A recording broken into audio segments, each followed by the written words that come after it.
Today we're going to finish up our Jim Dine hearts. So to do that, we're going to take our large piece of paper that we painted last time, and I actually cut it into two pieces. On the back of one, I've drawn a heart. And our first step with this is going to be to cut it out.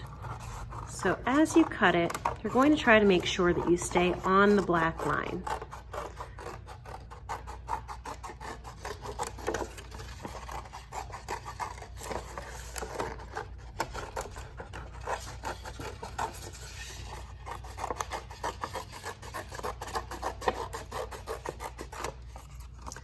Now that we cut it out, we're going to decorate this heart a little bit. So we're going to use a little bit of black paint and a sponge. I like to sort of make sure that I don't have too much on there. So I should be able to see some holes in my sponge. And I'm just going to dab this around the outside of my heart. If it begins to get a little bit too light, then I can put it back in my paint and continue to dab around the edges. I just want to make it a little bit darker around the sides.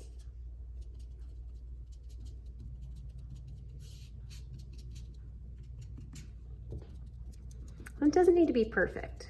Just look a little bit like this. And I'll give it the illusion that it's sort of bending back in space. Okay, and then once I have that, there's one final step I'm going to be adding, and that's a little shine mark on one side.